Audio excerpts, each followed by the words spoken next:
ਬਿਸਮਿਲ੍ਲਾਹਿਰਰਹਿਮਾਨਿਰਰਹੀਮ ਤੇ अस्सलाम वालेकुम। 24 ਜੁਲਾਈ ਬੁੱਧ ਦੀ ਸਵੇਰ ਤੇ ਅੱਜ ਦੇ ਪੰਜਾਬੀ ਵੀਲੌਗ 'ਚ ਸੱਜਣਾ ਮਿੱਤਰਾਂ ਭੈਣਾਂ ਭਰਾਵਾਂ ਮਾਵਾਂ ਤੇ ਬਜ਼ੁਰਗਾਂ ਨੂੰ ਜੀ ਆਇਆਂ ਨੂੰ ਤੇ ਚੜ੍ਹਦੇ ਪੰਜਾਬ ਦੇ ਸੱਜਣਾ ਤੇ ਮਿੱਤਰਾਂ ਨੂੰ ਸਤਿ ਸ੍ਰੀ ਅਕਾਲ।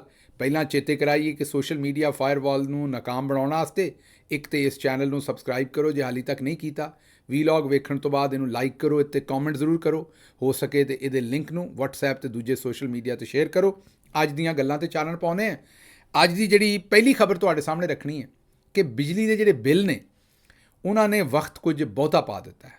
ਸੋਚਿਆ ਸੀ ਮੈਂ ਕਿ ਮੁਸ਼ਕਿਲ ਹੋਏਗੀ। ਇਮਰਾਨ ਖਾਨ ਨੇ ਜੇਲ੍ਹ ਦੇ ਵਿੱਚੋਂ ਦੱਸਿਆ ਸੀ ਕਿ ਜੁਲਾਈ ਦੇ ਮਹੀਨੇ ਦੇ ਵਿੱਚ ਐਗਜ਼ੈਕਟ ਮਹੀਨੇ ਦਾ ਨਾਮ ਹੀ ਲਿਆ ਸੀ।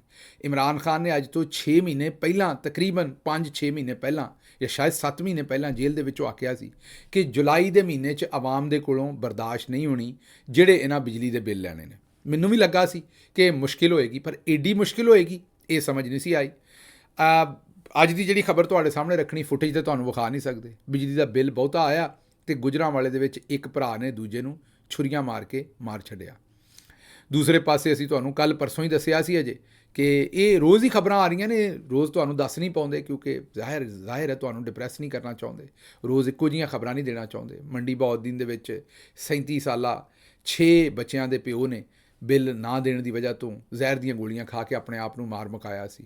ਮਸਜਿਦਾਂ ਨੂੰ ਤਾਲੇ ਵੱਜਣ ਡਏ ਨੇ ਕਿਉਂਕਿ ਜਿਹੜੇ ਮਹੱਲੇ ਵਾਲੇ ਨੇ ਉਹ ਮਸਜਿਦ ਦਾ ਬਿੱਲ ਨਹੀਂ ਦੇਣ ਡਏ, ਦੇ ਸਕਦੇ ਨਹੀਂ। ਉਹਦੀ ਵਜ੍ਹਾ ਹੈ ਕਿ ਬਿੱਲ ਆ ਇੰਨੇ ਜ਼ਿਆਦਾ ਰਹੇ ਨੇ ਔਰ ਆਉਣ ਵੀ ਕਿਉਂ ਨਾ। ਹੁਣ ਜਿਹੜੇ ਇਸ ਵੇਲੇ Pakistan textile mills association Punjab ਦੇ ਜਿਹੜੇ ਸਦਰ ਨੇ ਉਹ ਆਖਣ ਡਏ ਨੇ ਕਿ 22,000 ਮੈਗਾਵਾਟ ਬਿਜਲੀ ਦੀ ਸਾਨੂੰ ਤਲਬ ਸੀ ਅਤੇ 43,000 ਮੈਗਾਵਾਟ ਦੇ ਜਿਹੜੇ ਨੇ ਇਹਨਾਂ ਕਾਰਖਾਨੇ ਲਾ ਛੱਡੇ ਔਰ ਆਪਣਾ ਕਮਿਸ਼ਨ ਲੈਣ ਵਾਸਤੇ। ਜ਼ਾਹਿਰ ਹੈ ਕਰਜ਼ੇ 'ਤੇ ਲਾਏ ਸੀ।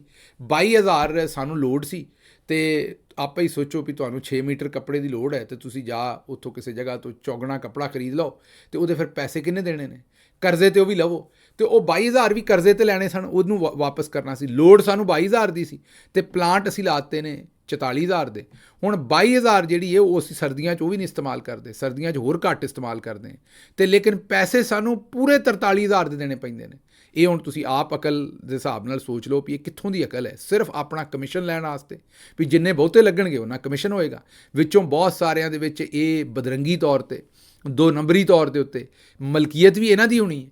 ਜਿਸ ਤਰ੍ਹਾਂ ਕੋਈ ਪਿਛਲੇ ਦਿਨੋਂ ਖਬਰ ਆਈ ਸੀ ਸੋਸ਼ਲ ਮੀਡੀਆ 'ਤੇ ਕਿ ਜਿਹੜਾ ਸਲਮਾਨ ਸ਼ਹਿਬਾਜ਼ ਹੈ ਉਹਨੇ ਕੋਈ ਉਹ ਵੀ ਪੈਸੇ ਪੂਸੇ ਉਹਨੂੰ ਵੀ ਲੱਭ ਰਹੇ ਨੇ ਇੱਥੋਂ। ਅਤੇ ਕਹਿਣ ਦਾ ਮਤਲਬ ਇਹ ਹੈ ਕਿ ਇਹ ਹੁਣ ਤੁਸੀਂ ਆਪ ਸੋਚ ਲਓ ਇਹ ਸਾਰੀ ਗੱਲ ਜਿਹੜੀ ਹੈ ਕਿ ਇਸ ਸਾਰੀ ਸੂਰਤ ਹਾਲ ਦੇ ਵਿੱਚ ਤੁਸੀਂ ਇਹ ਸੋਚ ਸਕਦੇ ਹੋ ਬੜੀ ਚੰਗੀ ਤਰ੍ਹਾਂ ਕਿ ਮਾੜਾ ਬੰਦਾ ਜਿਹੜਾ ਉਹਨੂੰ ਇਹਨਾਂ ਨੇ ਬਿਲਕੁਲ ਰਗੜ ਕੇ ਰੱਖ ਦਿੱਤਾ। ਅਤੇ ਹੁਣ ਤੁਹਾਨੂੰ ਅਗਲੀ ਖਬਰ ਜਿਹੜੀ ਦਿੰਦੇ ਆ ਉਹ ਤੁਸੀਂ ਇਸ ਤੋਂ ਗਾਂ ਹੋਰ ਹਿਸਾਬ ਲਾਓਗੇ ਕਿ ਇਹਨਾਂ ਦੀਆਂ ਆਪਣੀਆਂ ਜਿਹੜੀਆਂ ਪੰਜਾਬ ਹਕੂਮਤ ਜਿਹੜੀ ਹੈ ਜੀ ਉਹ ਇਸ ਵੇਲੇ ਪੰਜਾਬ ਅਸੈਂਬਲੀ ਵਾਸਤੇ 10 ਕਰੋੜ ਦੀ ਇੱਕ ਲੈਂਡ ਕਰੂਜ਼ਰ ਖਰੀਦੇਗੀ ਔਰ ਕੋਈ 2 ਕਰੋੜ ਦੇ ਕਿ ਪਤਾ ਨਹੀਂ 4 ਕਰੋੜ ਦੇ ਡਾਲੇ ਖਰੀਦੇਗੀ, ਕੋਈ ਫਾਰਚੂਨਰਾਂ ਖਰੀਦੇਗੀ ਤਾਂ ਕੋਈ 20 ਕਰੋੜ ਰੁਪਈਆ ਮੇਰਾ ਖਿਆਲ ਉਹਦੇ 'ਤੇ ਕੋਈ 20-25 ਕਰੋੜ ਰੁਪਈਆ ਸਿਰਫ ਉਹ ਗੱਡੀਆਂ। ਇਹ ਇੱਕ ਡਿਪਾਰਟਮੈਂਟ ਦੀ ਗੱਲ ਕਰਨ ਡਏ ਆ। ਹੋਰ ਡਿਪਾਰਟਮੈਂਟਾਂ 'ਤੇ ਅਜੇ ਕੀ ਕੁਝ ਹੋਣਾ ਹੈ ਉਹ ਤੁਹਾਨੂੰ ਦੱਸਦੇ ਹੀ ਰਹਿੰਦੇ ਵੀ ਇੰਨੇ ਅਰਬ ਇਹਨੂੰ ਦੇ ਛੜਿਆ, ਇੰਨੇ ਅਰਬ ਇਹਨੂੰ ਦੇ ਛੜਿਆ, ਕੈਂਪ ਆਫਿਸਿਸ ਔਰ ਸਾਰੀਆਂ ਗੱਲਾਂ ਜਿਹੜੀਆਂ ਉਹ ਤੁਹਾਡੇ ਸਾਹਮਣੇ ਨੇ। ਉਸ ਤੋਂ ਬਾਅਦ ਜਿਹੜੀ ਅਗਲੀ ਖਬਰ ਤੁਹਾਡੇ ਸਾਹਮਣੇ ਅਸੀਂ ਰੱਖਣੀ ਹੈ ਉਹ ਖਬਰ ਇਹ ਹੈ ਕਿ ਜਿਹੜੇ ਚੀਫ ਜਸਟਿਸ ਨਵੀਂ ਬਣੀ ਹੈ, chief justice Lahore high court ਜਨਾਬ ਜਸਟਿਸ ਆਲੀਆ ਨੀਲਮ ਸਾਹਿਬਾ, ਉਹਨਾਂ ਨੇ ਇੱਕ ਬੜਾ ਚੰਗਾ ਫੈਸਲਾ ਕੀਤਾ। ਜ਼ਾਹਿਰ ਹੈ ਉੱਥੇ ਵੀ ਇਹ ਜੱਜ ਖਰੀਦਣ ਦਾ ਇੱਕ ਤਰੀਕਾ ਸੀ, ਇਹ ਤਰੀਕਾ ਵਾਰਦਾਤ ਸੀ। ਮੈਨੂੰ ਇਹ ਲੱਗਦਾ ਹੈ, ਜ਼ਾਹਿਰ ਹੈ ਮੈਂ ਇਹ ਓਪੀਨੀਅਨ ਨਹੀਂ ਦੇ ਸਕਦਾ, ਮੇਰੇ ਸਾਹਮਣੇ ਡਾਕੂਮੈਂਟ ਨਹੀਂ, ਲੇਕਿਨ ਜੋ ਕੰਮ ਉਹਨਾਂ ਕੀਤਾ ਹੈ ਉੱਥੋਂ ਤੇ ਪਤਾ ਇਹ ਲੱਗਾ ਕਿ ਪੂਰੇ ਪੰਜਾਬ ਦੇ ਜੱਜ ਖਰੀਦਣ ਦਾ ਇਹ ਇੱਕ ਖੁਫੀਆ ਤਰੀਕਾ ਬਣਾਇਆ ਗਿਆ ਸੀ ਜਿਹਨੂੰ ਆ ਕੇ ਚੀਫ ਜਸਟਿਸ ਆਲੀਆ ਨੀਲਮ ਸਾਹਿਬਾ ਨੇ ਨਾ ਸਿਰਫ ਡੱਕਿਆ ਬਲਕਿ ਕੈਂਸਲ ਕੀਤਾ। ਇਹਨਾਂ ਇਹ ਕਿ ਇਹਨਾਂ ਨੇ ਇੱਕ ਪ੍ਰੋਗਰਾਮ ਸ਼ੁਰੂ ਕੀਤਾ ਕਿ ਪੂਰੇ ਜਿਹੜੇ ਪੰਜਾਬ ਦੇ ਸੈਸ਼ਨ ਜੱਜਸ ਨੇ ਉਹ 8 ਤੋਂ 12 ਕਰੋੜ ਰੁਪਈਏ ਤੱਕ 8 ਤੋਂ 12 ਕਰੋੜ ਰੁਪਈਏ ਤੱਕ ਉਹ ਆਪਣੀ ਮਰਜ਼ੀ ਨਾਲ ਔਨਲਾਈਨ ਜਿਹੜਾ ਇਕਵਿਪਮੈਂਟ ਖਰੀਦ ਲੈਣ ਕੈਦੀਆਂ ਦੀ ਹਾਜ਼ਰੀ ਦਾ। ਅੱਛਾ, ਹੁਣ ਜਸਟਿਸ ਆਲੀਆ ਨੀਲਮ ਸਾਹਿਬਾ ਆਈਆਂ, ਉਹਨਾਂ ਨੇ ਕਿਹਾ ਕਿ ਪੂਰੇ ਪੰਜਾਬ ਦੇ ਸਾਰੇ ਇਲਾਕਿਆਂ 'ਚ ਤੇ ਔਨਲਾਈਨ ਇਹ ਹਾਜ਼ਰੀ ਦਾ ਸਿਸਟਮ ਪਹਿਲਾਂ ਹੀ ਮੌਜੂਦ ਹੈ, ਸਾਰਾ ਇਕਵਿਪਮੈਂਟ ਮੌਜੂਦ ਹੈ, ਕੈਮਰੇ ਲੱਗੇ ਨੇ, ਕੰਪਿਊਟਰ ਨੇ, ਅਤੇ ਇਹ ਸਵਾ ਕੇ 1.5 ਅਰਬ ਰੁਪਈਆ ਜਿਹੜਾ ਹੈ ਇਹ ਹੋਰ ਕਿਉਂ ਖਰਚਿਆ ਜਾ ਰਿਹਾ ਹੈ? ਇਹ ਨਵੇਂ ਸਿਰੇ ਕਿਉਂ ਇਕੁਇਪਮੈਂਟ ਲੈਣਾ ਜਦੋਂ ਇਕੁਇਪਮੈਂਟ ਪਹਿਲਾਂ ਹੀ ਮੌਜੂਦ ਹੈ, ਸਾਰੀ ਫੈਸਿਲਿਟੀ ਪਹਿਲਾਂ ਹੀ ਮੌਜੂਦ ਹੈ, ਤੇ ਉਹਨੂੰ ਇਸਤੇਮਾਲ ਕਰਨ ਜਿਹੜੀ ਪਹਿਲਾਂ ਦੀ ਖਰੀਦੀ ਹੈ। ਉਹ ਜ਼ਾਹਿਰ ਹੈ ਹੁਣ ਜਦੋਂ ਮੈਂ ਅੰਦਰ ਦੇ ਕੁਝ ਲੋਕਾਂ ਨਾਲ ਗੱਲ ਕੀਤੀ ਤੇ ਮੈਨੂੰ ਇਹ ਪਤਾ ਲੱਗਾ ਹੈ ਕਿ ਅਸਲ ਦੇ ਵਿੱਚ ਜ਼ਾਹਿਰ ਹੈ ਜਦੋਂ ਹਰ ਸੈਸ਼ਨ ਜੱਜ ਨੇ 8-8 10-10 ਕਰੋੜ ਦਾ ਮਾਲ ਖਰੀਦਣਾ ਸੀ, ਤੇ ਉਹੀ ਕੰਮ ਹੋਇਆ ਨਾ ਜਿਵੇਂ ਬੜੇ ਬੜੇ ਸਿਆਸੀ ਲੋਕ ਜਿਹੜੇ ਨੇ ਉਹ ਜਦੋਂ ਨਾਲੀਆਂ ਸੜਕਾਂ ਤੁਹਾਡੇ ਇਲਾਕੇ 'ਚ ਬਣਾਉਂਦੇ ਨੇ ਤੇ ਉਹਦੇ 'ਚੋਂ 10-20-30% ਤੱਕ ਕਮਿਸ਼ਨ ਜਿਹੜਾ ਉਹ ਲੱਭਦਾ। ਸਿੰਧ ਦੇ ਵਿੱਚ ਰੇਟ ਹੋਰ ਜ਼ਿਆਦਾ ਹੈ, ਤੇ ਉਹ ਇਸ ਵਾਸਤੇ ਤੁਸੀਂ ਦੇਖਿਆ ਹੋਏਗਾ ਕਿ ਹੋਰ ਕਿਸੇ ਪਾਸੇ ਸਾਡਾ ਫੋਕਸ ਹੋਵੇ ਨਾ ਹੋਵੇ, ਇਹ ਨਾਲੀਆਂ ਸੜਕਾਂ ਸੋਲੰਗ ਪੁਲ ਇਹਨਾਂ ਦੇ ਉੱਤੇ ਸਾਡੇ ਆਵਾਮੀ ਨੁਮਾਇੰਦਿਆਂ ਦਾ ਬੜਾ ਫੋਕਸ ਹੁੰਦਾ। ਬਾਕੀ ਉਹ ਕੋਈ ਕੰਮ ਦਾ ਕੰਮ ਕਰਨ ਜਾਂ ਨਾ ਕਰਨ, ਕਿਉਂਕਿ ਉੱਥੋਂ ਰੁਪਈਏ ਖੀਸੇ 'ਚ ਪੈਂਦੇ ਨੇ। ਤੇ ਜ਼ਾਹਿਰ ਹੈ ਸਾਰੇ ਨਹੀਂ, ਲੇਕਿਨ ਜਦੋਂ ਮੈਂ ਆਨਾ ਸਾਰੇ ਨਹੀਂ, ਤੇ ਇਹਦਾ ਮਤਲਬ ਸਾਰੇ ਦਾ ਮਤਲਬ ਨਹੀਂ ਕਿ 20-25% ਨਹੀਂ, ਕੋਈ ਐਵੇਂ ਹੀ 1-2% ਨੇ ਜਿਹੜੇ ਨਹੀਂ ਲੈਂਦੇ। ਬਾਕੀ ਜਿਹੜੇ 100 ਦੇ ਵਿੱਚੋਂ ਕੋਈ 2-3 ਬੰਦੇ ਨੇ ਜਿਹੜੇ ਕਮਿਸ਼ਨ ਨਹੀਂ ਲੈਂਦੇ। ਬਾਕੀ ਅੱਲਾ ਦੇ ਕਰਮ ਨਾਲ 97% 98% ਜਿਹੜੇ ਨੇ ਉਹ ਉਹਨਾਂ ਸਾਰੇ ਕੰਮਾਂ 'ਚੋਂ ਕਮਿਸ਼ਨ ਲੈਂਦੇ ਨੇ। ਹੁਣ ਜਦੋਂ ਜੱਜਾਂ ਨੇ 8 ਤੋਂ 10 ਕਰੋੜ ਦਾ ਇਹ ਮਾਲ ਖਰੀਦਣਾ ਸੀ, ਤੇ ਜ਼ਾਹਿਰ ਹੈ ਫਿਰ ਜੱਜਾਂ ਨੇ ਵੀ ਉਹਦੇ 'ਚੋਂ ਕਮਿਸ਼ਨ ਲੈਣਾ ਸੀ ਜ਼ਾਹਿਰ। ਔਰ ਜਦੋਂ 8-10 ਕਰੋੜ ਦਾ ਉਹ ਮਾਲ ਖਰੀਦਿਆ ਜਾਣਾ ਸੀ ਕੈਮਰੇ ਸ਼ੈਮਰੇ, ਤਾਂ 1-2 ਕਰੋੜ ਦੇ ਕੈਮਰੇ ਹੋਣੇ, ਜ਼ਿਆਦਾ 3 ਕਰੋੜ ਦੇ ਹੋਣੇ ਸਨ, ਔਰ ਉਹਦੇ ਬਿੱਲ ਬਣ ਜਾਣੇ ਸਨ ਫਿਰ 8 ਤੋਂ 10 ਕਰੋੜ ਦੇ। ਤੇ ਇਸ ਤਰੀਕੇ ਨਾਲ ਇਹਨਾਂ ਨੇ ਇਨਡਾਇਰੈਕਟਲੀ ਹਰ ਸੈਸ਼ਨ ਜੱਜ ਸਾਹਿਬ ਨੂੰ ਇਹ ਮੌਕਾ ਫਰਾਹਮ ਕੀਤਾ ਕਿ ਤੁਸੀਂ 5-5 6-6 7-7 ਕਰੋੜ ਦੀ ਦਿਹਾੜੀ ਲਾਓ ਤੇ ਫੈਸਲੇ ਉਹ ਕਰੋ ਜਿਹੜੇ ਅਸੀਂ ਚਾਹੁੰਦੇ। ਤੇ ਇਹ ਪੂਰੇ ਪੰਜਾਬ ਦੇ ਸੈਸ਼ਨ ਜੱਜਾਂ ਨੂੰ ਖਰੀਦਣ ਦਾ ਇੱਕ ਤਰੀਕਾ ਵਾਰਦਾਤ ਸੀ, ਜਿਹਨੂੰ ਆ ਕੇ ਡੱਕਿਆ, ਜਿਹਦੇ ਅੱਗੇ ਬੰਨ ਪਾਇਆ ਜਨਾਬ ਜਿਹੜੀ ਨਵੀਂ ਚੀਫ ਜਸਟਿਸ ਸਾਹਿਬਾ ਨੇ ਆਲੀਆ ਨੀਲਮ ਸਾਹਿਬਾ, ਔਰ ਉਹਨਾਂ ਨੇ ਆ ਕੇ ਉਹ ਕੰਟਰੈਕਟ ਹੀ ਖਾਰਿਜ ਕਰ ਦਿੱਤਾ। ਉਹਨਾਂ ਕਿਹਾ ਜੀ ਕੋਈ ਲੋੜ ਨਹੀਂ ਹੈ। ਉਹਨਾਂ ਨੇ ਨਵਾਂ ਲੈਟਰ ਕੱਢ ਦਿੱਤਾ, ਉਹਨਾਂ ਕਿਸੇ ਨਹੀਂ ਕੁਝ ਵੀ ਖਰੀਦਣਾ, ਜਿਹੜੇ ਪਹਿਲੇ ਦੇ ਇਕੁਇਪਮੈਂਟ ਨੇ ਉਹਨਾਂ ਨੂੰ ਇਸਤੇਮਾਲ ਕੀਤਾ ਜਾਏ। ਲੇਕਿਨ ਬਾਹਰਲੇ ਦੇ ਨਾਲ ਨਾਲ ਮੈਂ ਚੱਲਦਾ ਇਹ ਵੀ ਆਖਾਂਗਾ ਕਿ ਇਹ ਬੜਾ ਜ਼ਰੂਰੀ ਵੀ ਹੈ ਔਨਲਾਈਨ ਹਾਜ਼ਰੀ ਜਿਹੜੀ ਆਮ ਕੈਦੀਆਂ ਦੀ ਹੈ, ਕਿ ਬੜੀ ਜ਼ਰੂਰੀ ਹੈ। ਉਹਦੀ ਵਜ੍ਹਾ ਹੈ ਕਿ ਤੁਸੀਂ ਅਗਰ ਕਦੀ ਤੁਹਾਡਾ ਕਚਹਿਰੀ ਜਾਣਾ ਹੋਵੇ, ਇਹ ਇੰਝ ਹੀ ਹੈ, ਇਹਦੀ ਮੈਂ ਗੱਲ ਇੰਝ ਹੀ ਕਰਨਾ ਹੈ ਕਿ ਅਸੀਂ ਜਦੋਂ ਕਿਸੇ ਨਵੇਂ ਸ਼ਹਿਰ ਜਾਂਦੇ ਹਾਂ ਆਪਣੇ ਆਪ ਕੋਲੋਂ ਸਵਾਲ ਪੁੱਛਣਾ, ਹਾਲਾਂਕਿ ਮਰਨਾ ਕੌਨਸਟੈਂਟ ਹੈ, ਮੌਤ ਕੌਨਸਟੈਂਟ ਹੈ, ਲਾਈਫ ਕੌਨਸਟੈਂਟ ਨਹੀਂ ਹੈ। ਮਰਨਾ ਇੱਕ ਹਕੀਕਤ ਹੈ, ਲੇਕਿਨ ਆਪਣੇ ਦਿਲ ਕੋਲੋਂ ਪੁੱਛ ਕੇ ਦੱਸੋ ਵੀ ਕਿਸੇ ਨਵੇਂ ਥਾਂ 'ਤੇ ਜਦੋਂ ਗਏ ਹੋ, ਨਵੇਂ ਮੁਲਕ 'ਚ ਨਵੇਂ ਸ਼ਹਿਰ 'ਚ, ਕਦੇ ਪੁੱਛਿਆ ਵੀ ਇੱਥੇ ਕਬਰਸਤਾਨ ਕਿੱਥੇ ਹੈ, ਜਨਾਜ਼ਾ ਪੜ੍ਹਾਉਣ ਦਾ ਤਰੀਕਾ ਕੀ ਹੈ, ਕਫਨ ਦਫਨ ਦਾ ਸਿਸਟਮ ਕਿੱਥੇ? ਹਾਲਾਂਕਿ ਉਹ ਸਾਨੂੰ ਸਾਰਿਆਂ ਨੂੰ ਉਹਦੀ ਲੋੜ ਹੈ, ਸਾਡੇ ਘਰਾਂ 'ਚ ਹਰ ਇੱਕ ਨੂੰ ਕਿਸੇ ਨਾ ਕਿਸੇ ਵੇਲੇ ਲੋੜ ਹੈ, ਲੇਕਿਨ ਅਸੀਂ ਉਹਦੀ ਕਦੇ ਤਿਆਰੀ ਨਹੀਂ ਕਰਦੇ। ਜਦੋਂ ਕੋਈ ਕੰਮ ਹੋ ਜਾਂਦਾ, ਮਤਲਬ ਕੋਈ ਫੌਤ ਹੋ ਜਾਂਦਾ, ਤਾਂ ਸਾਨੂੰ ਉਦੋਂ ਪਤਾ ਲੱਗਦਾ, ਉਦੋਂ ਕਿਸੇ ਪਾਸਿਓਂ ਲੱਭਦੇ ਬਈ ਇਹ ਦਫਨ ਕਿੱਥੇ ਕਰਨਾ ਹੈ, ਕਬਰਸਤਾਨ ਇੱਥੇ ਕਿੱਥੇ। ਹਾਂ, ਅਗਰ ਤੇ ਘਰ ਦੇ ਵਿੱਚ ਕੋਈ ਪਹਿਲੇ ਬਜ਼ੁਰਗ ਜਾਂ ਕੋਈ ਵੀ ਫੌਤ ਹੋਇਆ ਤੇ ਕਬਰਸਤਾਨ ਦਫਨ ਕੀਤਾ ਤੇ ਪਤਾ ਹੈ। ਜਿਹੜੇ ਪਿੰਡਾਂ 'ਚ ਰਹਿੰਦੇ ਨੇ, ਉਸੇ ਸ਼ਹਿਰ 'ਚ ਰਹਿੰਦੇ ਨੇ, ਉਹਨਾਂ ਨੂੰ ਤਾਂ ਪਤਾ ਹੈ ਕਿ ਸਾਡਾ ਕਬਰਸਤਾਨ ਕਿੱਥੇ। ਮੈਂ ਗੱਲ ਕਰਦਾ ਜਿਵੇਂ ਕੋਈ ਨਵਾਂ ਆਉਂਦਾ, ਅਮਰੀਕਾ 'ਚ ਆਉਂਦਾ, ਬਰਤਾਨੀਆ ਆਉਂਦਾ, ਕਿਤੇ ਵੀ, ਜਾਂ ਪਿੰਡੋਂ ਇਸਲਾਮਾਬਾਦ ਆਉਂਦਾ, ਤਾਂ ਉਹ ਨਹੀਂ ਲੱਭਦਾ ਵੀ ਇੱਥੇ ਕਬਰਸਤਾਨ ਕਿਹੜਾ ਹੈ। ਵੇ ਬੁੱਲਿਆ ਅਸੀਂ ਮਰਨਾ ਨਹੀਂ, ਗੌਰ ਪਿਆ ਕੋਈ ਹੋਰ, ਸਾਨੂੰ ਮਰਨਾ ਤਾਂ ਚੇਤੇ ਹੀ ਨਹੀਂ ਹੈ। ਤੇ ਇਸੇ ਤਰੀਕੇ ਨਾਲ ਅਸੀਂ ਕਿਉਂਕਿ ਇਹਦਾ ਇੰਤਜ਼ਾਮ ਨਹੀਂ ਕਰਦੇ, ਇਸੇ ਤਰ੍ਹਾਂ ਜਦੋਂ ਤੱਕ ਕੋਈ ਬੰਦਾ ਜੇਲੇ ਨਹੀਂ ਜਾਂਦਾ, ਉਹ ਫੜਿਆ ਨਹੀਂ ਜਾਂਦਾ, ਉਹਨੂੰ ਨਹੀਂ ਪਤਾ ਵੀ ਕੈਦੀਆਂ ਨਾਲ ਅੰਦਰ ਕੀ ਹੋਣ ਡਿਆ, ਕੈਦੀਆਂ ਨਾਲ ਬੀਤਣ ਕੀ ਰਹੀ ਹੈ। ਉਹਨਾਂ ਨੂੰ ਜਿਵੇਂ ਬੱਕਰੀਆਂ ਡੱਕੀ ਦੀਆਂ ਨੇ ਨਾ, ਇਹ ਜੇਲ੍ਹਾਂ ਦੀਆਂ ਵੈਨਾਂ ਦੇ ਵਿੱਚ ਉਂਝ ਉਹਨਾਂ ਨੂੰ ਡੱਕ ਕੇ ਗਰਮੀ ਦੇ ਵਿੱਚ, ਧੁੱਪ ਦੇ ਵਿੱਚ, ਉਹ ਸਵੇਰੇ ਉਹਨਾਂ ਨੂੰ ਕੱਢ ਲੈਂਦੇ ਨੇ 5-6 ਵਜੇ ਜੇਲ੍ਹ ਦੇ ਵਿੱਚੋਂ, ਤੇ ਰਾਤੀ 11 ਵਜੇ, ਹਾਂਜੀ ਤੁਹਾਨੂੰ ਮੇਰੀ ਗੱਲ 'ਤੇ ਯਕੀਨ ਨਹੀਂ ਹੋ ਰਿਹਾ ਹੋਏਗਾ, 11 ਵਜੇ ਉਹਨਾਂ ਨੂੰ ਜਿਹੜਾ ਉਹ ਤਾੜੀ ਰੱਖਦੇ ਨੇ। ਜਾਨਵਰਾਂ ਵਾਲਾ ਸਲੂਕ ਹੈ। ਇੱਕ ਵੈਨ ਜਿਹਦੇ ਵਿੱਚ 30 ਬੰਦੇ ਆ ਸਕਦੇ ਨੇ, ਉਹਦੇ 'ਚ 70 80 ਬੰਦੇ ਆਉਂਦੇ ਨੇ। ਉਹਨਾਂ ਨੂੰ ਪਹਿਲਾਂ ਜੇਲ੍ਹ 'ਚੋਂ ਕੱਢਦੇ ਨੇ, ਉੱਥੇ ਉਹਨਾਂ ਦੀ ਗਿਣਤੀ ਹੁੰਦੀ ਹੈ, ਕਿਸੇ ਨੂੰ ਬੇੜੀਆਂ ਲਾਉਂਦੇ ਨੇ, ਕਿਸੇ ਨੂੰ ਹੱਥਕੜੀਆਂ ਲਾਉਂਦੇ ਨੇ। ਉੱਥੋਂ ਜੇਲ੍ਹ 'ਚੋਂ ਲਿਆ ਕੇ ਉਹਨਾਂ ਨੂੰ ਕਚਹਿਰੀ ਬਖਸ਼ੀਖਾਨਾ, ਇੱਕ ਖੁੱਡਾ ਜਿਹਾ ਬਣਾਇਆ ਹੁੰਦਾ, ਡੱਬਾ ਜਿਹਾ, ਜਿਵੇਂ ਕੁਕੜੀਆਂ ਤਾੜਨ ਵਾਲਾ ਹੋਵੇ, ਨਿੱਕਾ ਜਿਹਾ। ਗਰਮੀ ਦੇ ਵਿੱਚ ਉੱਥੇ ਕਈ ਬੰਦੇ ਉਂਝ ਹੀ ਮਰ ਜਾਂਦੇ ਨੇ ਜਾਂ ਬੇਹੋਸ਼ ਹੋ ਜਾਂਦੇ ਨੇ, ਉਹਦੇ ਵਿੱਚ ਆ ਕੇ ਉਹਨਾਂ ਨੂੰ ਤਾੜਦੇ ਨੇ। ਉੱਥੇ ਉਹ ਸਾਰਾ ਦਿਨ ਤੜੇ ਰਹਿੰਦੇ ਨੇ। ਜੱਜ ਸਾਹਿਬ ਨੇ ਜਿਸ ਵੇਲੇ ਆਵਾਜ਼ ਮਾਰੀ ਤੇ ਉਸ ਵੇਲੇ ਸੁਣਾ ਲਿਆ। ਹੁਣ ਕਿਸੇ ਦਾ ਕੇਸ ਜਿਹੜਾ ਸਵੇਰੇ 9 ਵਜੇ ਸੁਣਾਇਆ ਗਿਆ, ਕਿਸੇ ਦਾ ਕੇਸ ਜਿਹੜਾ ਉਹ ਸ਼ਾਮੀ 4 ਵਜੇ ਸੁਣਿਆ, ਤੇ ਉਹ ਜਿਹੜੇ ਸਾਰਿਆਂ ਨੂੰ, ਔਰ ਕਿਸੇ ਦੀ ਕੋਈ ਹੋਰ ਮਾਮਲਾਤ ਚੱਲ ਰਹੇ ਨੇ, ਤੇ ਉਹ ਉਹਨਾਂ ਇੱਕੋ ਵਾਰੀ ਗੱਡੀ ਜੇਲੋਂ ਲੈ ਕੇ ਜਾਣੀ ਤੇ ਇੱਕੋ ਵਾਰੀ ਲੈ ਕੇ ਆਉਣੀ ਹੈ। ਉਹ ਜਿਹੜਾ ਸਵੇਰੇ ਜਾ ਕੇ 7 ਵਜੇ ਵਿਹਲਾ ਹੋ ਗਿਆ, ਉਹਨੇ ਵੀ ਉੱਥੇ ਹੀ ਬੈਠੇ ਰਹਿਣਾ, ਉਹ ਵਾਪਸ ਨਹੀਂ ਆ ਸਕਦਾ। ਉਹ ਫਿਰ ਸ਼ਾਮੀ ਰਾਤੀ ਕੋਈ 6 ਵਜੇ ਆਏਗਾ, ਤੇ ਕੋਈ 8 ਵਜੇ, ਤੇ ਕੋਈ 11 ਵਜੇ, ਜਿਸ ਤਰੀਕੇ ਨਾਲ ਉੱਥੋਂ ਗਿਣਤੀ ਵਾਪਸ ਕਰਕੇ ਤੇ ਫਾਰਿਗ ਹੁੰਦੇ ਰਹੇ। ਤੇ ਇਸ ਵਾਸਤੇ ਇਹ ਵੀ ਥੋੜ੍ਹੀ ਜਿਹੀ ਮਿਹਰਬਾਨੀ ਕਰੋ, ਇਹਨਾਂ ਵਿਚਾਰਿਆਂ ਦੇ ਉੱਤੇ ਮਿਹਰਬਾਨੀ ਕਰੋ ਜਿਹੜੇ ਕੈਦੀ ਨੇ। ਕੋਈ ਉਹਨਾਂ ਦੇ ਵਿੱਚੋਂ ਜ਼ਾਹਿਰ ਹੈ ਜਿਸ ਤਰ੍ਹਾਂ ਦਾ ਪਾਕਿਸਤਾਨ ਦਾ ਸਿਸਟਮ ਹੈ, ਅੱਧਿਓਂ ਬਹੁਤੇ ਜਿਹੜੇ ਨੇ ਉਹ ਤੇ ਜ਼ਾਹਿਰ ਮਜ਼ਲੂਮ ਹੀ ਹੋਣੇ ਨੇ, ਗਰੀਬ ਨੇ, ਇਸ ਲਈ ਫਸੇ ਨੇ। ਤੇ ਇਹ ਆਨਲਾਈਨ ਹਾਜ਼ਰੀ ਜਿਹੜੀ ਸੈਸ਼ਨ ਜੱਜਾਂ ਨੂੰ ਕੋਈ ਖੁਦਾ ਦਾ ਖੌਫ ਹੋਣਾ ਚਾਹੀਦਾ। ਚੀਫ ਜਸਟਿਸ ਸਾਹਿਬਾਂ ਨੂੰ ਮੈਂ ਰਿਕੁਐਸਟ ਕਰਾਂਗਾ ਕਿ ਇਹਨਾਂ ਕੋਲ ਤੁਸੀਂ ਆਖਿਆ ਕਿ ਪਹਿਲਾਂ ਦਾ ਇਕੁਇਪਮੈਂਟ, ਇਹਨਾਂ ਨੂੰ ਮੇਕ ਸ਼ੋਰ ਕਰੋ ਕਿ ਇਹ 90% ਲੋਕਾਂ ਦੀ ਹਾਜ਼ਰੀ ਜਿਹੜੀ ਹੈ ਉਹ ਆਨਲਾਈਨ ਲੈਣ। ਉਹਨਾਂ ਨੂੰ ਸਦਕੇ ਕੀ ਕਰਦੇ ਨੇ? ਅੱਛਾ, ਹਾਜ਼ਰੀ ਤੇ ਮੈਂ ਸਿਰਫ ਤੁਹਾਨੂੰ ਦੱਸ ਦਿਆਂ ਕਿ ਉੱਥੇ ਕੁਝ ਵੀ ਨਹੀਂ ਹੁੰਦਾ। ਕਈ ਬੰਦਿਆਂ ਦੇ ਕੇਸ ਚੱਲ ਰਹੇ ਨੇ, ਬੰਦਾ ਆਉਂਦਾ, ਵਿਖਾਉਂਦੇ ਨੇ, ਹਾਂਜੀ ਮੁਹੰਮਦ ਰਫੀਕ ਵਲਦ ਮੁਹੰਮਦ ਜ਼ੁਬੈਰ, ਹਾਜ਼ਰ ਹੋ। ਉਹ ਉਹਨੂੰ ਪੁਲਿਸ ਵਾਲੇ ਲੈ ਕੇ ਆਉਂਦੇ, ਜੱਜ ਸਾਹਿਬ ਉਹਦੇ ਵੱਲ ਵੇਖਦੇ ਵੀ ਨਹੀਂ, ਕੌਣ ਨੇ, ਨਾ ਉਹਦੇ ਨਾਲ ਕੋਈ ਗੱਲ ਹੁੰਦੀ ਨਾ ਬਾਤ, ਉਹਨੂੰ ਇੰਝ ਹੀ ਅਦਾਲਤ ਦੇ ਵਿੱਚ ਵਿਖਾ ਕੇ ਤੇ ਲੈ ਜਾਂਦੇ ਨੇ। ਉਹੀ ਉਹਨੂੰ ਆਨਲਾਈਨ ਵਿਖਾ ਦਿਓ, ਉਹਦੇ ਡੀਜ਼ਲ ਬਚੇਗਾ, ਪੁਲਿਸ ਵਾਲਿਆਂ ਦੀ ਉਹ ਜਿਹੜੀ ਸਾਰੀ ਰਿਸੋਰਸਿਸ ਨੇ ਉਹ ਬਚਣਗੇ, ਉਹਨਾਂ ਦੇ ਨਾਲ ਗੈਰ ਇਨਸਾਨੀ ਸਲੂਕ ਨਹੀਂ ਹੋਏਗਾ, ਅਰਬਾਂ ਰੁਪਈਆ ਕਰੋੜਾਂ ਰੁਪਈਆ ਜਿਹੜਾ ਉਹ ਆਖਰਕਾਰ ਬਚੇਗਾ ਮੁਲਕ ਦਾ, ਔਰ ਉਹਨਾਂ ਦੇ ਉੱਤੇ ਅਜ਼ੀਅਤ ਵੀ ਨਹੀਂ ਹੋਏਗੀ। ਤੇ ਇਹਨੂੰ ਫੌਰੀ ਤੌਰ 'ਤੇ ਆਨਲਾਈਨ ਜਿਹੜੀ ਹੈ ਉਹ ਹੀਅਰਿੰਗ ਦੇ ਵਿੱਚ ਅਪੀਅਰੈਂਸ ਹੈ, ਉਹਨੂੰ ਫੌਰੀ ਤੌਰ 'ਤੇ ਇੰਪਲੀਮੈਂਟ ਕਰੋ। ਅੱਛਾ ਜੀ, ਜਿਹੜੀ ਅਗਲੀ ਖਬਰ ਤੁਹਾਨੂੰ ਦੇਣੀ ਹੈ ਉਹ ਖਬਰ ਹੈ ਕਿ ਲਾਹੌਰ ਜਲਸੇ ਦੀ ਇਜਾਜ਼ਤ ਅਜੇ ਤੱਕ ਉੱਥੇ ਨਹੀਂ ਦੇ ਰਹੀ ਅਦਾਲਤ, ਸੁਪਰੀਮ ਕੋਰਟ ਨੂੰ, ਆਪਣਾ PTI ਨੂੰ, ਉੱਥੋਂ ਦੀ ਜਿਹੜੀ ਅਦਾਲਤ ਹੈ ਮੁਕਾਮੀ। ਔਰ ਦੂਜੇ ਪਾਸੇ ਤੁਹਾਨੂੰ ਦੱਸਿਆ ਸੀ ਕਿ 26 ਤਾਰੀਖ ਨੂੰ ਪਾਕਿਸਤਾਨ ਅਫਵਾਜ ਦੇ ਸੁਪਰੀਮ ਕਮਾਂਡਰ ਜਨਾਬ ਆਸਿਫ ਜ਼ਰਦਾਰੀ ਸਾਹਿਬ ਦੀ ਸਾਲਗਿਰਾ ਹੈ। ਪ੍ਰੈਜ਼ੀਡੈਂਟ ਡੇ ਆਫ ਪਾਕਿਸਤਾਨ ਉਹਨਾਂ ਦੀ ਬੇਟੀ ਨੇ ਫੈਸਲਾ ਕੀਤਾ ਮਨਾਉਣ ਦਾ, ਜ਼ਰਾ ਅਮਰੀਕੀ ਫੀਲ ਲੈਣ ਦਾ ਉਹਨਾਂ ਨੇ ਫੈਸਲਾ ਕੀਤਾ ਹੈ। ਹਾਲਾਂਕਿ ਅਮਰੀਕਾ ਵਰਗਾ ਬਾਕੀ ਕੋਈ ਕੰਮ ਨਹੀਂ ਕਰਕੇ ਦੇਣਾ, ਲੇਕਿਨ ਫੀਲ ਅਮਰੀਕਾ ਵਾਲੀ ਲੈਣੀ ਹੈ ਇਸ ਟੱਬਰ ਨੇ। ਅਤੇ ਉਹਦੇ ਵਾਸਤੇ ਜਨਾਬ ਤੁਹਾਨੂੰ ਦੱਸਿਆ ਸੀ ਕਿ ਸਾਹਰ ਅਲੀ ਬੱਗਾ ਸਾਹਿਬ ਔਰ ਦੂਸਰੇ ਜਿਹੜੇ ਲੋਕ ਨੇ ਉਹ ਗਾਣਾ ਸ਼ਾਣਾ ਗਾਉਣਗੇ ਉੱਥੇ, ਅਤੇ ਉਹਦੀ ਇਜਾਜ਼ਤ ਹੈ, ਉਹ ਉੱਥੇ ਜੋ ਮਰਜ਼ੀ ਕਰੋ, ਲੇਕਿਨ PTI ਨੂੰ ਜਿਹੜਾ ਨਾ ਜੀ ਉਹ ਜਲਸੇ ਦੀ ਇਜਾਜ਼ਤ ਨਹੀਂ ਹੈ। ਅੱਛਾ ਜੀ, ਸਾਊਥ ਪੰਜਾਬ ਦੀ ਖਬਰ ਹੈ। ਸਾਊਥ ਪੰਜਾਬ ਦੇ ਵਿੱਚ 30 ਤੋਂ ਜ਼ਿਆਦਾ ਵੱਡੇ ਪ੍ਰੋਜੈਕਟ ਜਿਹੜੇ ਨੇ ਉਹਨਾਂ ਦੇ ਪੈਸੇ ਮਰੀਅਮ ਸਾਹਿਬਾ ਨੇ ਡੱਕ ਲਏ ਨੇ, ਕੱਟ ਦਿੱਤੇ ਨੇ। ਇਹ ਪਹਿਲਾਂ ਵੀ ਇਹ ਟੱਬਰ ਇਹੀ ਕਰਦਾ ਸੀ। ਸਾਊਥ ਪੰਜਾਬ ਦੀ ਆਬਾਦੀ ਜਿਹੜੀ ਹੈ ਉਹ 30, 32, 33% ਹੈ, ਠੀਕ ਹੈ ਜੀ। ਉਹ ਜਿਹੜੀ 30, 32, 33% ਆਬਾਦੀ ਹੈ ਉਹਦੇ ਉੱਤੇ ਬਜਟ ਇਹ ਲਾਉਂਦੇ ਸਨ 14 ਤੋਂ 15, 16%, ਰੱਖਦੇ ਪੂਰਾ ਸਨ, ਰੱਖਦੇ ਸਾਲ ਦੇ ਸ਼ੁਰੂ ਦੇ ਵਿੱਚ ਬਜਟ ਪੂਰਾ 30% ਸਨ ਆਬਾਦੀ ਦੇ ਲਿਹਾਜ਼ ਨਾਲ, ਖਰਚਦੇ ਨਹੀਂ ਸਨ, ਦਿੰਦੇ ਨਹੀਂ ਸਨ ਉਹਨਾਂ ਨੂੰ ਪੈਸੇ। ਉੱਥੋਂ ਪੈਸੇ ਕੱਢ ਕੇ ਦੂਜੇ ਪ੍ਰੋਜੈਕਟਾਂ 'ਤੇ ਲਾਹੌਰ, ਫੈਸਲਾਬਾਦ, ਇੱਧਰ ਉੱਧਰ ਇਹਨਾਂ ਇਲਾਕਿਆਂ 'ਚ ਲਾਈ ਆਉਂਦੇ ਸਨ, ਜ਼ਿਆਦਾ ਲਾਹੌਰ ਦੇ ਵਿੱਚ। ਔਰ ਲਾਹੌਰ ਦੇ ਵਿੱਚ ਇਸ ਲਈ ਕਿ ਉੱਥੇ ਆਪਣੇ ਸਾਰੇ ਟੱਬਰ ਨੇ, ਹੁਣ ਲਾਹੌਰ ਵਾਲੇ ਖੁਸ਼ ਹੁੰਦੇ ਹੋਣੇ ਨੇ ਸਾਡੇ 'ਤੇ ਲੱਗਦਾ, ਨਹੀਂ ਭਾਈ ਖਾਤਾ ਹੈ ਤਾਂ ਲਗਾਤਾ ਵੀ ਹੈ। ਹੁਣ ਉੱਥੇ ਜਿਹੜਾ ਇਹਨਾਂ ਦਾ MPA ਬੈਠਾ ਹੋਇਆ ਕਿਤੇ ਜਾ ਕੇ, ਉਹ ਰਾਜਨਪੁਰੀਆ, ਉੱਥੇ ਉਹਨੂੰ ਤਾਂ ਨਹੀਂ ਇਹਨਾਂ ਮਾਲ ਦੇਣ ਦੀ ਇਹਨਾਂ ਦੀ ਖੁਆਇਸ਼। ਇੱਥੇ ਤਾਂ ਕੋ ਆਪਣੇ ਜਿਹੜੇ ਰਿਸ਼ਤੇਦਾਰ ਨੇ ਸਾਰੇ ਉਹੀ MPA ਇਹਨਾਂ ਦੇ ਕਰੀਬੀ ਲੋਕ, ਜਿਨ੍ਹਾਂ ਨੇ ਬਾਅਦ ਦੇ ਵਿੱਚ ਇਹਨਾਂ ਨੂੰ ਮਹਿੰਗੇ ਬੈਗ ਲੈ ਕੇ ਦੇਣੇ ਨੇ, ਇਹਨਾਂ ਦੇ ਘਰਾਂ ਦੇ ਖਰਚੇ ਚਲਾਉਣੇ ਨੇ, ਉਹ ਤਾਂ ਲਾਹੌਰ ਵਾਲਿਆਂ ਨੇ ਚਲਾਉਣੇ ਨੇ। ਤਾਂ ਫਿਰ ਠੇਕੇ ਵੀ ਉਹਨਾਂ ਨੂੰ ਵੱਡੇ ਵੱਡੇ ਦੇਣੇ ਨੇ ਤਾਂ ਕਿ ਉਹਨਾਂ ਨੂੰ ਕਮਿਸ਼ਨ ਲੱਭੇ ਉਹਦੇ 'ਚੋਂ, ਇਸ ਲਈ ਲਾਹੌਰ 'ਤੇ ਪੈਸਾ ਲੱਗਦਾ ਹੈ। ਔਰ ਦੂਸਰਾ ਫਿਰ ਲਾਹੌਰ ਨੂੰ ਸ਼ੋਕੇਸ ਵੀ ਕਰਨਾ ਹੈ, ਕਿਉਂਕਿ ਉਹ ਮੇਅਰ ਵਾਲੀ ਜ਼ਹਿਨੀਅਤ ਹੈ, ਇੱਕ ਸ਼ਹਿਰ ਨੂੰ ਸ਼ੋਕੇਸ ਕਰਕੇ ਤੇ ਬਾਕੀ ਸੂਬੇ ਨੂੰ ਉਜਾੜ ਦੇਣਾ ਪੂਰੇ ਨੂੰ।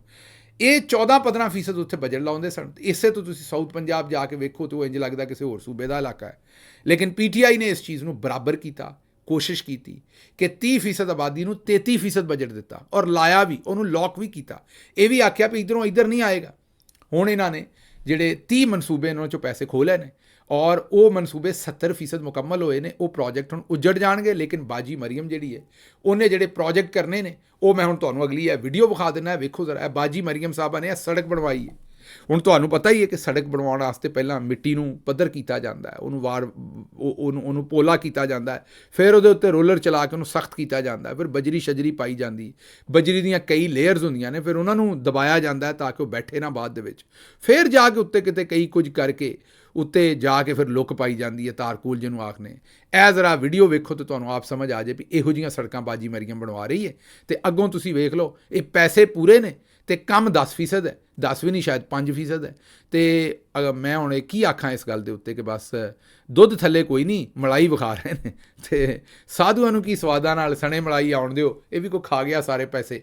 ਔਰ ਬਾਜੀ ਮਰੀਮ ਖੁਸ਼ ਹੈ, ਔਰ ਉਹਨੇ ਲੋਕਾਂ ਨੂੰ ਇਹਦੀ ਤਸਵੀਰ TikTok 'ਤੇ ਵਿਖਾ ਦੇਣੀ ਵੀ ਵੇਖੋ ਮੈਂ ਸੜਕ ਬਣਾ ਛੱਡੀ ਹੈ। ਇਹੋ ਜਿਹੀਆਂ ਸੜਕਾਂ ਨੇ ਅਤੇ ਇਹੋ ਜਿਹੇ ਮਾਮਲਾਤ ਨੇ। ਅੱਛਾ ਜੀ, ਹੁਣ ਸਾਊਥ ਪੰਜਾਬ ਦੀ ਗੱਲ ਹੋਣ ਡਈ ਸੀ ਅਤੇ ਸਾਨੂੰ ਸਾਡੀ ਭੈਣ ਚੇਤੇ ਆ ਗਈ।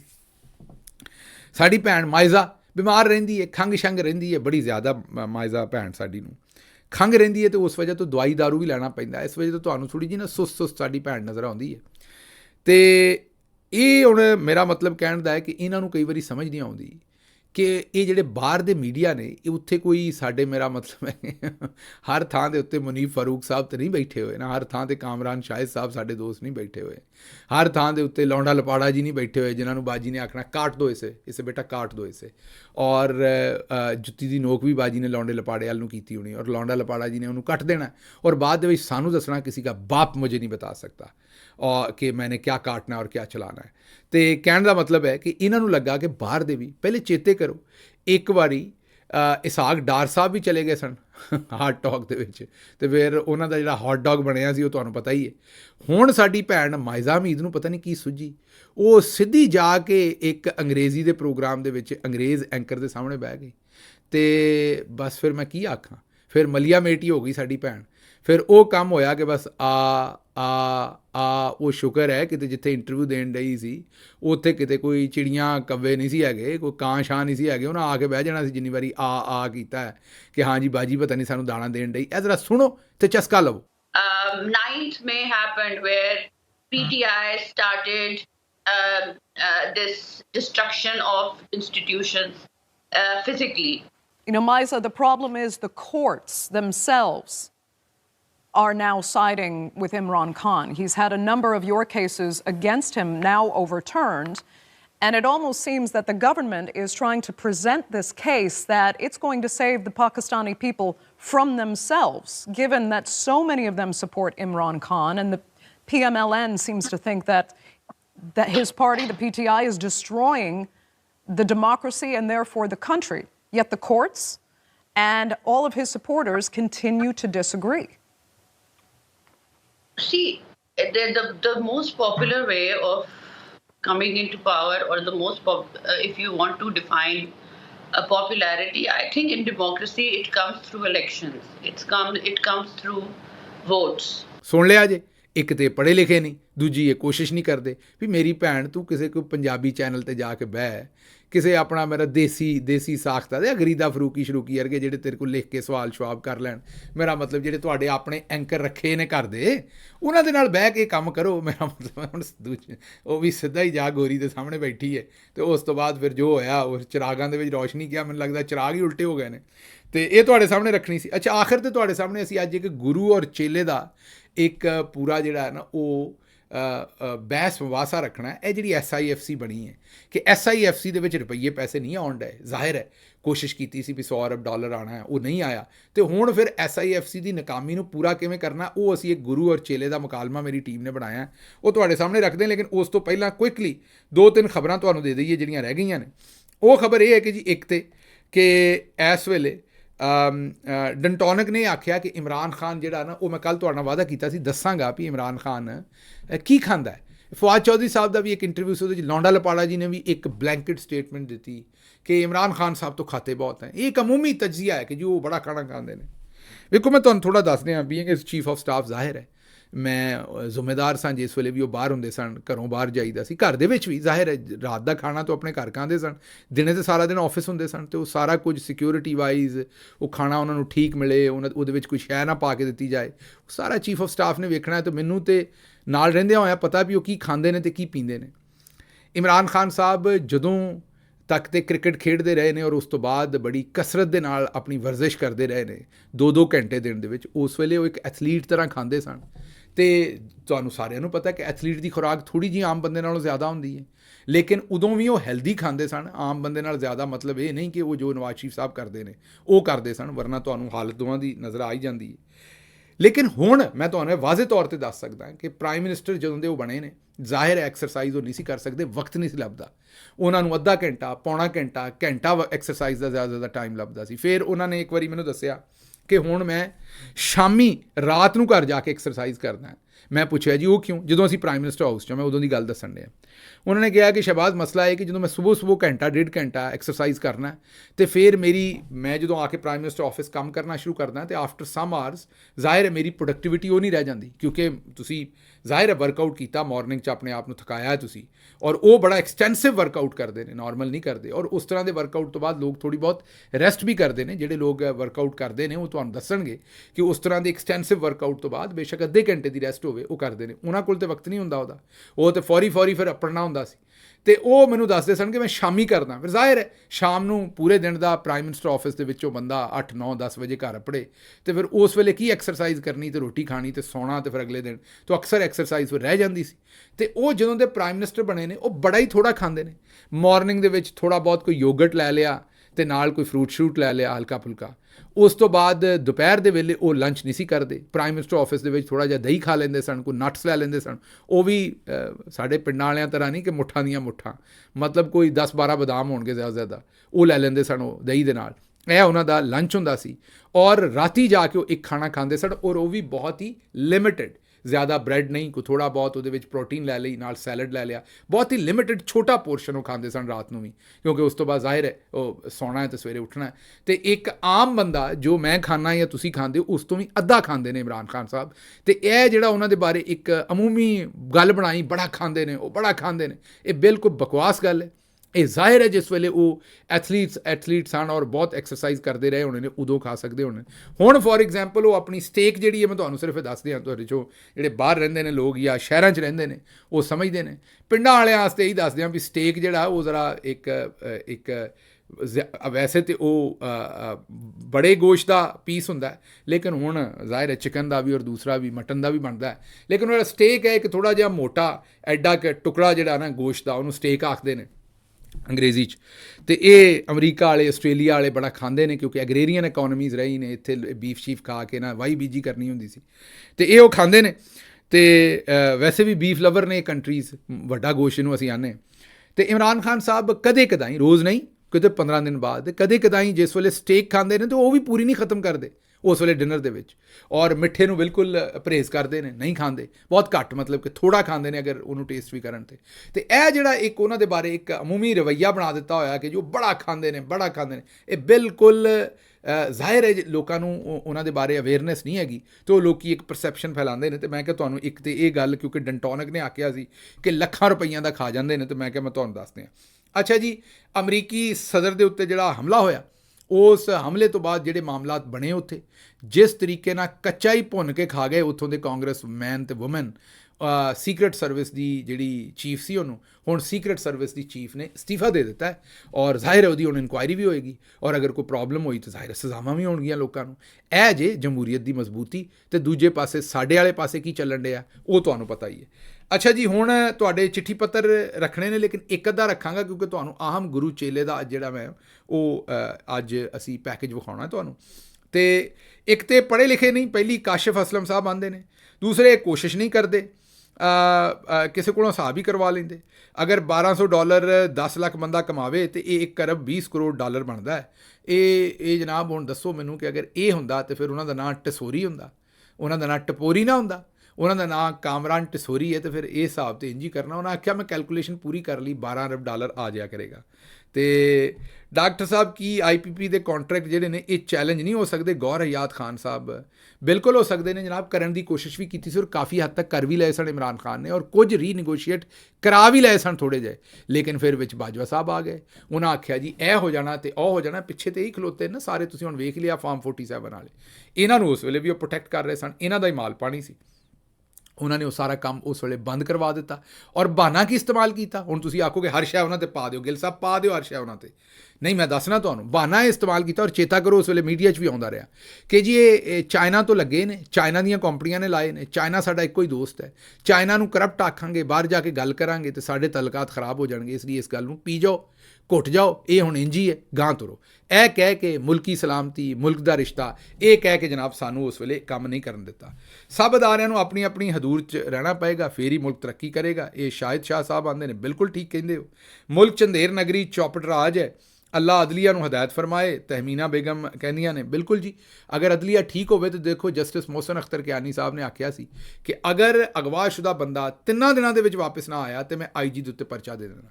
ਅੱਜ ਤੀਸਰਾ ਦਿਨ ਸੀ ਅਤੇ ਤੀਜਾ ਦਿਨ ਪੂਰਾ ਨਹੀਂ ਹੋਇਆ, ਬੰਦਾ ਘਰ ਆ ਗਿਆ ਅਤੇ ਹਾਈ ਕੋਰਟ ਆ ਕੇ ਉਹਨਾਂ ਰਿਪੋਰਟ ਕੀਤੀ ਕਿ ਜੀ ਬੰਦਾ ਲੱਭ ਗਿਆ। ਜੱਜ ਅਗਰ ਤਗੜਾ ਹੋ ਕੇ ਖਲੋ ਜਾਏ ਅਤੇ ਫਿਰ ਸਾਰੇ ਕੰਮ ਜਿਹੜੇ ਨੇ ਉਹ ਸਿੱਧੇ ਹੋ ਜਾਂਦੇ ਨੇ। ਲਓ ਜੀ, ਹੁਣ ਮੈਂ ਜਾਣ ਤੋਂ ਪਹਿਲਾਂ ਤੁਹਾਡੇ ਸਾਹਮਣੇ ਇਹ ਗੁਰੂ ਔਰ ਚੇਲੇ ਦਾ ਤੁਹਾਡੇ ਸਾਹਮਣੇ ਰੱਖ ਦਈਏ ਅਸੀਂ ਇਹ ਕਲਿੱਪ।